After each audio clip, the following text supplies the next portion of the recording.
नमस्कार दोस्तों, मैं हूं सागर और आप सभी का बहुत बहुत स्वागत है आज के अपने इस वीडियो में। आज इस वीडियो में हम बात करने वाले हैं दिग्गज एचडीएफसी बैंक के स्टॉक के बारे में, जहां कहीं ना कहीं आज एक बड़ी तेज मार पड़ती हुई दिखाई दे रही है। कल शाम को कंपनी ने अपने क्वार्टर 1 के अपडेट जारी किए और उसके बाद कहीं ना कहीं वो अपडेट्स मार्केट को पसंद नहीं आया और उसके कारण एक बड़ी तेज गिरावट जो है आज के दिन स्टॉक में देखने को मिल रही है। फिलहाल अभी अगर हम बात करें, स्टॉक 4-4.5% की गिरावट के साथ 1653 रुपए के लेवल पे कारोबार करता हुआ दिख रहा है। आज सुबह एक गैप डाउन ओपनिंग देखने मिली 1685 रुपए के आसपास स्टॉक ओपन है और वहीं से लगातार एक सेलिंग प्रेशर स्टॉक पे बढ़ता हुआ दिखाई दिया।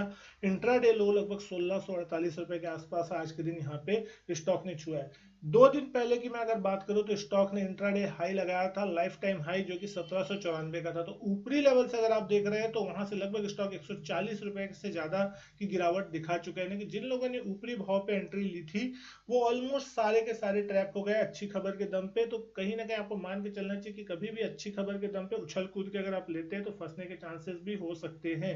और ये स्टॉक में बिल्कुल उसी तरीके से होता हुआ दिख रहा है, क्योंकि कल के जो क्वार्टरली अपडेट्स आए हैं क्वार्टर 1 के, वो उतने उत्साहजनक नहीं है, बल्कि नेगेटिव साइड पे ही कहीं ना कहीं देखने मिल रहा है। मार्केट यहाँ पे आपको देखने मिल रहा है कि एक बड़ी तेज बिकवाली हो रही है। वॉल्यूम भी अगर अभी देख रहे हैं 2 घंटे के अंदर में 2 करोड़ 31 लाख से ज्यादा के वॉल्यूम आपको अभी तक देखने को मिल चुके हैं। कहीं ना कहीं 11:30-12 बजे के आसपास का समय होता हुआ दिखाई दे रहा है और अभी सुबह से कंसिस्टेंट सेलिंग देखने मिल रही है। तो अब सबसे बड़ा सवाल ये उठता है, क्या यहाँ पे बेच के निकल जाना चाहिए या फिर एंट्री लेने का सही वक्त आ गया, एक अच्छे खासे करेक्शन में इसमें लेना चाहिए? क्योंकि अगर Q1 के अपडेट्स खराब है तो डेफिनेटली क्वार्टर 1 के नंबर में भी आपको उसका इम्पैक्ट देखने को मिलेगा और अगर नंबर खराब होंगे तो उसके चक्कर में स्टॉक पे आपको मार पड़ती हुई दिखाई देगी। तो अब मार्केट इसी चीज को क्वार्टर 1 के नतीजे को एक्सपेक्ट करने की कोशिश कर रहा है कि किस तरीके के नंबर्स आ सकते हैं। लेकिन अगर हम यहाँ पे बात कर रहे हैं इस क्वार्टर के किस तरीके के जो नंबर्स हैं वो आते हुए दिखाई दे क्वार्टर 1 में, तो जो भी आंकड़े हैं वो सारे के सारे रुपीस बिलियन में यहाँ पे आपको देखने को मिल रहे हैं कि लाख करोड़ में देखने को मिलेंगे। यहाँ पे मैं सीधा सीधा नंबर से बात करूंगा, रुपीस बिलियन का आंकड़ा आप समझ जाइएगा। ग्रॉस एडवांसेस का नंबर अगर आप देख रहे हैं, पिछले साल ये आंकड़ा 16,300 था, जो कि इस साल बढ़ के 24,870 हो गया। साल दर साल अगर आप देख रहे हैं 52% की बढ़त है। लेकिन यहाँ पे एक चीज देखने वाली है, ईयर ऑन ईयर बढ़त इसलिए देखने मिली क्योंकि एचडीएफसी बैंक का मर्जर जो था वो यहाँ पे इफेक्टिव था और कहीं ना कहीं उसके कारण आपको नंबर एडजस्टेड देखने मिल रहा है। लेकिन अगर आप नॉन एडजस्टेड के रूप में अगर रियल एडजस्टमेंट नंबर देखना चाहते हैं तो आप देख सकते हैं मार्च 31 मार्च यानी पिछले क्वार्टर के नंबर से इस क्वार्टर का 25,078 से घट के 24,870, 0.8% क्वार्टर ऑन क्वार्टर की गिरावट है। तो ये आपको एक रियल डाटा बता रहा है, क्वार्टर ऑन क्वार्टर आपको यहाँ पे गिरावट देखने मिल रही है।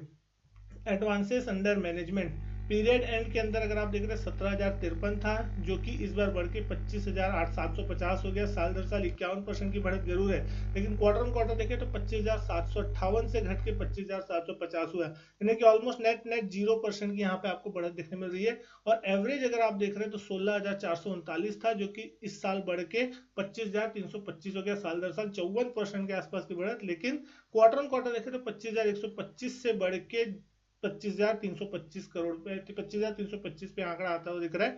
0.8% की जो बढ़त है वो यहाँ पे देखने मिल रही है। अब वही सेम चीज अगर हम डिपॉजिट की तरफ जाके देखते हैं तो ये आंकड़ा जो है डिपॉजिट का वो आपको देखने मिल रहा है 19,131, जो कि बढ़ के 23,790 हो गया।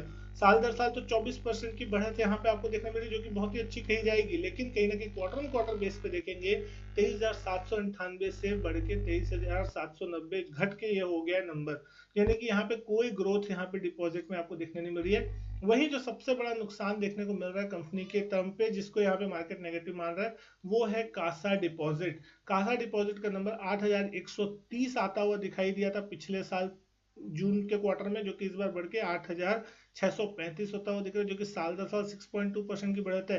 लेकिन क्वार्टर ऑन क्वार्टर देखें तो 9,088 से घट के 8,635 का नंबर आ रहा है। 5% की डी ग्रोथ जो है वो आपको यहाँ पे देखने को मिल रही है। वहीं अगर टाइम डिपॉजिट की बात करें तो यहाँ पे भी आपको 3% की बढ़त देखने मिल रही है क्वार्टर ऑन क्वार्टर। साल दर साल 37% के आसपास की बढ़त देखने मिल रही है।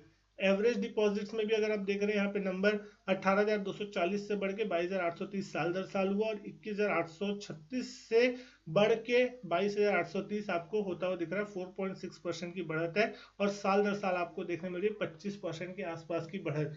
तो कहीं ना कहीं अगर हम देख रहे हैं तो जो नंबर्स है वो थोड़े वीकर साइड में, और क्वार्टर ऑन क्वार्टर बेसिस पे अगर आप देख रहे हैं तो यहाँ पे ग्रोथ आपको कहीं पे भी खास उतनी बड़ी दिखाई नहीं दे रही, जो कि कहीं ना कहीं मार्केट एक्सपेक्ट कर रहा था।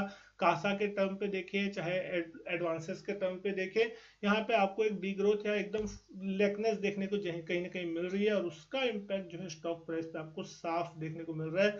और चार्ट्स पे भी अगर मैं आपसे बात करूं तो पिछले क्वार्टर में, जब पिछले साल के पिछले महीने जब वो इलेक्शन के रिजल्ट आए थे, 1450 के आसपास तक के लो छुए थे, और उसके बाद से लगभग लगभग 1800 के लेवल को इसने 3 जुलाई के दिन टच किया था। 1794 का जो हाई बना था, और उस लेवल से पिछले 3 दिन से अगर आप देख रहे हैं लगातार वीकनेस बन रही है। और एकदम आज के दिन तो अगर हम देखें, कल की जो क्लोजिंग थी 1727 पे थी, और आज की जो ओपनिंग हुई है वो 1685 पे, यानी कि बड़ा गैप जो है वो चार्ट पे छूटा है। तो कहीं ना कहीं पिछले 7-8 दिनों में जो तेजी हुई थी, और जिन लोगों ने भी यहाँ पे एंट्री ली है, वो सारे के सारे एक ही कैंडल में फंसते हुए दिखाई दे रहे हैं, कि सबके सब उस लेवल पे फंसे, और आज यहाँ जहां से खुला वहीं से लगातार सेलिंग प्रेशर देखने को मिल रहा है। तो कहीं ना कहीं यहाँ पे एक वीकनेस के साइन है। 200 ईएमए जो है वो लगभग 1546 के आसपास है, क्योंकि पिछले एक महीने में इस स्टॉक ने जंप के रनअप दिखाया है। तो कहीं ना कहीं प्रॉफिट बुकिंग की भी आपको शार्प देखने मिल रही है, और कहीं ना कहीं Q1 के नतीजे जो है वीकर साइड में आएंगे ऐसा मार्केट एक्सपेक्ट कर रहा है। तो यहाँ से भी आपको हो सकता है further down side HDFC bank के स्टॉक में देखने को मिले, और हो सकता है स्टॉक आपको नीचे के भाव पे इन फ्यूचर अवेलेबल होता हुआ दिखाई दे सकता है। अब यहाँ पे जिन लोगों को लॉन्ग टर्म का नजर है, क्योंकि अगर आप देखेंगे पिछले क्वार्टर में भी जब यहाँ पे हमने देखा था Q1 4 3 के नतीजे आए थे जनवरी के महीने में, तो एक बड़ी गैप डाउन ओपनिंग हुई थी, उसके बाद स्टॉक बहुत लंबा कंसोलिडेशन किया, लेकिन फाइनली उस लेवल के पार निकला, नया हाई भी लगा। और तो ये चीज तो निश्चित है कि आप अगर इस स्टॉक में निचले लेवल पे होल्ड करते हैं, अगर एंट्री बनाते हैं, तो डेफिनेटली आपको एक अच्छे भाव पे एग्जिट मिलेगी, बस आपको वेट करना है। इस हिसाब से अगर यहाँ पे अगर कोई गिरावट आती है इन फ्यूचर किसी भी कारण से, एंट्री लेने के बारे में सोच सकते हैं। इन्वेस्टमेंट टर्म से, ट्रेडिंग टर्म से, तो आपको यहाँ पे अपना टेक्निकल्स और यहाँ पे सारे स्टॉप लॉस अपने ध्यान में रखने होंगे, क्योंकि फ्यूचर्स में अगर आप ट्रेडिंग करते हैं एफएनडो में, तो आपको यहाँ पे नुकसान हो सकता है, बड़ा नुकसान हो सकता है। क्योंकि अगर आप सोचिए, जिसने यहाँ पे लगभग 1780 1790 के लेवल पोजीशन बनाई होगी, अगर उसने अपने स्टॉप लॉस नहीं काटे तो आज वो किस लॉस पे बैठा होगा, ये आप समझ सकते हैं। लेकिन अगर आपने इन्वेस्टमेंट के लिहाज से रखा है तो डेफिनेटली आपका भाव आएगा, क्योंकि आपने पूरे पैसे देके इन्वेस्ट किए हैं, तो आपको वहां पे मार्जिन कॉल ट्रिगर होने का कोई ज्यादा टेंशन नहीं होता। हालांकि वहां पे भी नुकसान होता है, लेकिन डेफिनेटली वहां पे रिकवरी भी अगर आती है तो आपको प्रॉफिट देखने को मिल सकता है। उम्मीद करता हूँ वीडियो पसंद आई होगी। वीडियो अच्छी लगे तो लाइक करें, शेयर करें, चैनल नहीं किया सब्सक्राइब तो चैनल सब्सक्राइब जरूर करें। मैं आपसे मिलता हूँ अपने नेक्स्ट वीडियो में, तब तक के लिए good bye and thank you.